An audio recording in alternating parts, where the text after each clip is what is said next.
Assalamualaikum warahmatullahi wabarakatuh. Perkenalkan, nama saya Zakia Putri Nayani. Saya berasal dari kelas 1F, jurusan Ilmu Komunikasi, Fakultas Dakwah dan Komunikasi UIN Suskaryo. Mata kuliah Pendidikan Pancasila dengan NIM 12140324638. Baik, di sini saya ingin menyampaikan pidato saya yang berjudul Pengamalan Nilai-Nilai Pancasila dalam Membangun Moderasi Beragama. Pada alinea keempat, pembukaan Undang-Undang Dasar tahun 1945, disebutkan bahwa dasar negara Indonesia adalah keseluruhan nilai yang terkandung dalam Pancasila. Pancasila itu bukan hanya dasar negara yang statis, melainkan juga dinamis.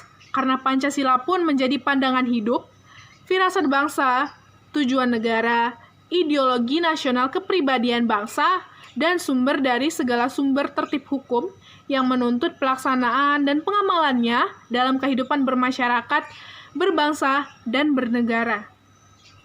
Maka, mengamalkan dan mengamankan Pancasila ini bersifat imperatif, yang artinya adalah memaksa. Oleh karena setiap warga Indonesia harus tunduk dan taat kepadanya. Yang tampaknya selalu jadi perbincangan kali ini adalah terkait dengan sila yang akan kita bahas, yakni sila pertama, ketuhanan yang Maha Esa. Jadi, ketuhanan yang Maha Esa mengandung pengertian dan keyakinan adanya Tuhan yang Maha Esa, pencipta alam semesta, beserta isinya ini. Atas keyakinan yang demikianlah, maka negara memberi jaminan kebebasan kepada setiap penduduk untuk memeluk agama sesuai dengan keyakinannya dan beribadah menurut agama dan kepercayaannya masing-masing. Nah, di dalam negara Indonesia tidak boleh ada pertentangan dalam hal ketuhanan yang Maha Esa. Tidak boleh ada sikap dan perbuatan yang anti keagamaan, serta tidak boleh ada ateisme, atau yang bisa kita bilang paham yang meniadakan Tuhan. Berkaitan dengan berhubungan antar umat beragama, Pancasila memaknai segala sesuatu yang ditujukan dalam rangka untuk menciptakan kerukunan antar umat beragama dan kepercayaan kepada Tuhan yang Maha Esa dalam masyarakat Indonesia ini. Namun kenyataannya menunjukkan bahwa apa yang diinginkan oleh sila pertama ini nampaknya belum sepenuhnya selalu berjalan mulus. Ternyata masih banyak terdapat hambatan-hambatan yang muncul. Hal ini disebabkan bisa saja karena penghayatan terhadap Pancasila kita, khususnya sila ketuhanan, tidak dapat dipahami dan dihayati secara mendalam dan menyeluruh oleh sebagian masyarakat kita yang masih bandel.